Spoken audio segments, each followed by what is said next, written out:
या नहीं ना। और क्या ये भी कि आपकी अगली सांस के लिए जरूरी ऑक्सीजन का मिलना इस बात पर निर्भर है कि आपसे मीलों दूर किसी समुद्र में एक बड़ी सी शार्क मछली एक छोटी सी मछली को खा पाएगी या नहीं। जो यकीन नहीं होता ना। चलिए कोई नहीं, आइए आपको ले चलते हैं एक ऐसी दुनिया में जो आपसे हजारों मील दूर होकर भी आपके अस्तित्व का आधार है।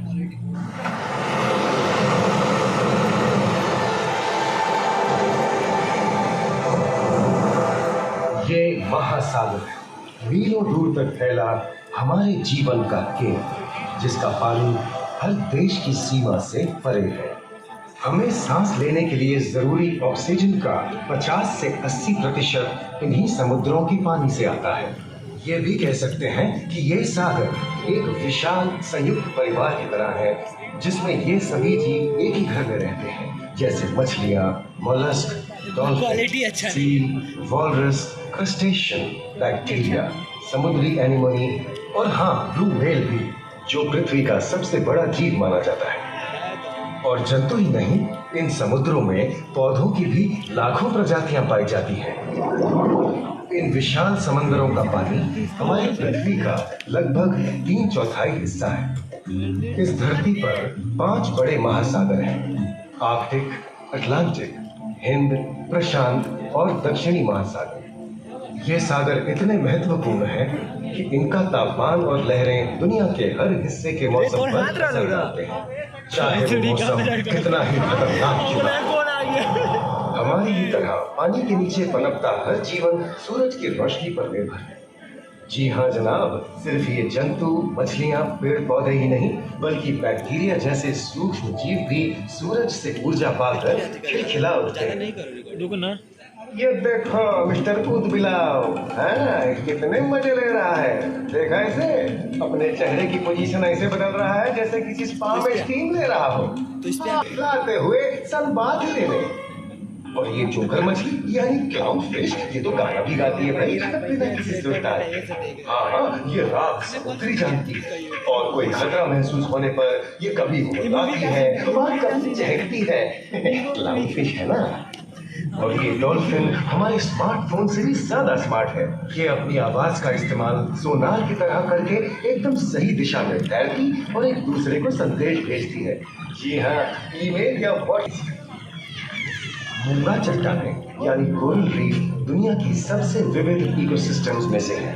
इन चट्टानों को अक्सर समुद्र के वर्षावन कहा गया है।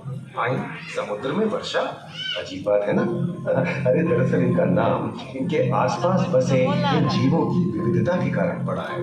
इनमें से कुछ बूंदे गर्म उथले समुद्र में, तो कुछ ठंडी अंधेरी गहराइयों में रहकर हमारे इकोसिस्टम के संतुलन को बनाए रखते हैं। पौधे हमारे इकोसिस्टम का एक बहुत ही महत्वपूर्ण हिस्सा है और पानी में ऑक्सीजन का सबसे बड़ा स्रोत है।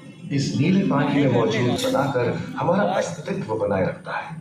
इन समुद्रों में पहुंचने वाली सूरज की रोशनी की मात्रा के हिसाब से उन्हें 3 क्षेत्रों या परतों में बांटा गया है। सतह के सबसे नजदीक वाली परत को यूफोटिक जोन या सनलाइट जोन कहा जाता है। जाहिर है कि यहाँ सूरज की सबसे ज्यादा रोशनी पहुंचती है और 90% समुद्री जीवन इसी परत में मौजूद है। अगली गहरी परत को डिस्पोटिक जोन या ट्वाइलाइट जोन कहा जाता है। इस परत तक सूरज की सिर्फ 1% रोशनी पहुंचती है, जो पौधों के जिंदा रहने के लिए काफी नहीं है। तीसरी और सबसे गहरी परत एफोटिक जोन या मिडनाइट जोन है। यहाँ सूरज की रोशनी बिल्कुल नहीं पहुंचती। ये परत पूरी तरह से अंधेरी और ठंडी होती है, बिल्कुल किसी हॉरर मूवी के सीन जैसे। ये कई जगह पर इतनी गहरी होती है कि यहाँ आसानी से माउंट एवरेस्ट जैसे ऊंचे पहाड़ भी समा सकते हैं। और इसकी सबसे गहरी जगह है प्रशांत महासागर में मरियाना ट्रेंच। महाद्वीपीय तटों के साथ लगे उथले समुद्री इलाकों तक पहुंचना आसान है, लेकिन ये समुद्र का सिर्फ 10% है। समुद्र की गहराई जितनी बढ़ती जाती है, उतने ही वहाँ के हैरत अंगेज जीव जिन तक पहुंचना मुश्किल होता जाता है। ये समुद्री जीव पहले तो अपनी खूबसूरती से आपको छलते हैं और फिर अचानक एक खतरनाक रूप ले लेते हैं जिनसे बचना मुश्किल ही नहीं नामुमकिन है। पर ये क्या, अचानक ये रोशनी कहाँ से आई? ओहो, ये तो जेलीफिश का झुंड है जिनकी रोशनी एकदम डिस्को लाइट की तरह लगती है। वाह, ये हुई ना बात। अब सभी बड़ी छोटी मछलियां इन चमचमाती डिस्को लाइट को देखकर पार्टी करने आई। और फिर यही रोशनी उन्हें बेरहमी से दबोचकर उनका शिकार करके अंधेरे में वापस गायब हो जाएगी। लेकिन सभी शिकारियों को छलांग से लुभाना नहीं पड़ता। सबसे घातक शिकारियों में से है शार्क, जैसे ग्रेट व्हाइट और टाइगर शार्क। शार्क आमतौर पर सूरज ढलने के बाद अंधेरे में शिकार पे निकलती है समुद्री जीवों का यमराज बनकर। आज तक शार्क की 500 से ज्यादा प्रजातियों का पता चल चुका है। ये हर तरह के खुले महासागरों में, मूंगे की चट्टानों में, आर्कटिक की बर्फ के नीचे और समुद्र की अंधेरी गहराइयों में पाई जाती है। और ये है समुद्री घोड़ा जो तबड़क तबड़क नहीं, छप छप छप छप करता है, यानी दौड़ता नहीं तैरता है। हमने इन समुद्रों के बारे में बहुत कुछ जाना है, पर अभी भी बहुत कुछ जानना बाकी है। ये सागर गहरे और विशाल, ठंडे और अंधेरे में डूबे हुए हैं। इन गहराइयों में पनपने वाली 17,000 से अधिक प्रजातियां मानो किसी कल्पना से कम नहीं। किसी खूबसूरत एंजल की तरह दिखने वाले जीवों के साथ साथ न जाने और क्या क्या देखने को मिले। टोटल इन विशाल सागरों के इकोसिस्टम इनके बाहर तक फैले। क्वालिटी बहुत खराब है। खारे पानी की खाड़ियां, समुद्रों, समुद्र तटों और नमकीन दलदली इलाकों तक। मानव जाति दशकों से प्लास्टिक जा रही है। कई समुद्री जीवों या मछलियों की दर्दनाक मौत होती है। पिछले कुछ दशकों में वैज्ञानिक पैमाने पर सामने आए खतरों में से एक बड़ा जलवायु परिवर्तन है, जिससे महासागर गर्म हो रहे हैं और ग्रीन हाउस गैसों की अधिकता और ऑक्सीजन की कमी के कारण इन समुद्रों का अम्लीकरण हो रहा है। सागरों के इस तरह गर्म होने से पानी का स्तर बढ़ गया है और बर्फ की चादर पिघल रही है।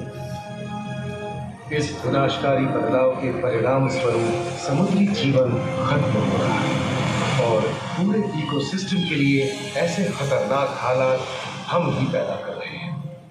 हमारी आने वाली पीढ़ी का भविष्य इस बात पर निर्भर करता है कि क्या हम आज अपने निजी जीवन स्तर पर सख्त नियम बनाकर उन्हें लागू करें, जिससे समुद्री संसाधनों का दोहन और प्रदूषण कम हो।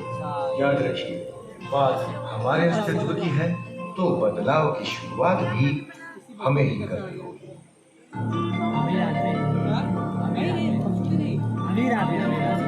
अमीर आदमी